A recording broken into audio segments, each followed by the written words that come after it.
sont décorés Paris, les fiers dragons de Noailles. C'est pas un moment particulier, c'est une situation qui revient souvent.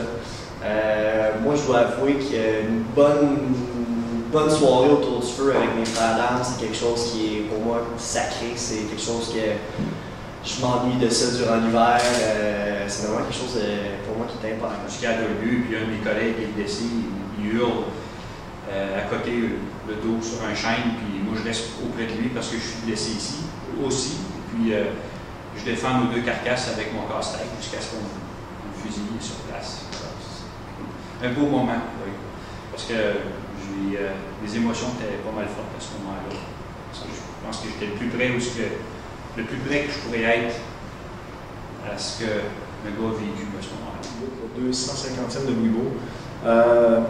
Pas tant par la quantité d'activités qu'il y avait, mais surtout par l'immersion complète dans le site là-bas, l'ambiance qu'il y avait sur le site. Puis entre autres, le samedi soir, si je ne me trompe pas, il y avait le feu d'artifice qui ciblait le bombardement de la ville, dans lequel finalement on s'est fait prendre au jeu, et on a eu peur parce qu'on s'est fait bombarder pour le vrai. Les feux d'artifice tombaient chaque côté de nous. Et dans la brume de Louisbourg, c'était assez exceptionnel comme ambiance. C'était un des moments les plus intenses que j'ai vécu. La ville aussi, là, la nuit, éclairée à la lanterne avec les gens habillés d'époque et tout. C'était vraiment un très, très, très beau moment de Constitution. Et donc, le matin où on se lève, on sort de la tente, on est un petit peu dans le brouillard, et puis d'un coup, on ouvre, on voit les tentes, on voit les soldats à l'époque. On se dit, wow, mais est-ce que j'ai traversé le temps? C'est tellement impressionné, il y a l'odeur, il y a la couleur, le soleil, puis il y a un peu la difficulté d'une veille de ce qu'elle était. Mais c'est justement vraiment le rapprochement, et puis là, je dirais, on ne peut pas être plus fidèle que ça. Et puis, la petite chanson de se réveiller au maudit tambour, ah, quand même, ça rajoute tellement de pittoresque, d'authentique, que je dirais, c'est wow. C'est le matin, vraiment, on se dit, wow, la journée va être intense, mais là, ce moment-là, c'est un des meilleurs pour moi.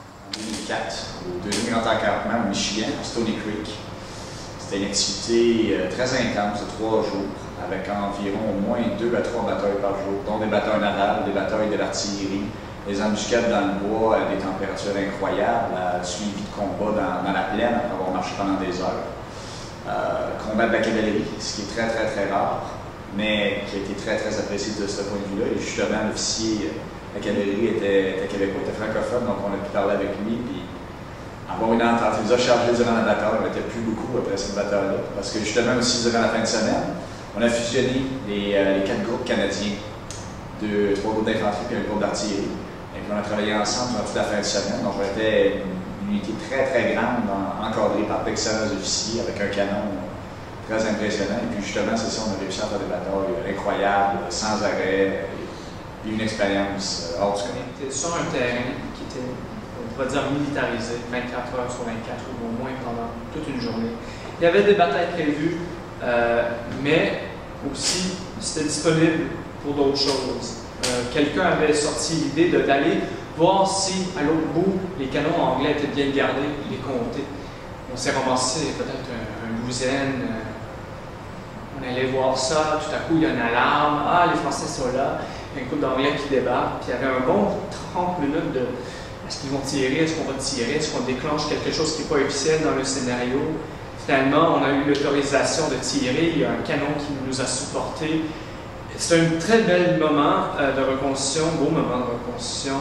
C'était pas prévu, mais c'est grâce un peu à la volonté des gars de la compagnie de vouloir essayer de vivre un moment. Ça, c'est un des meilleurs.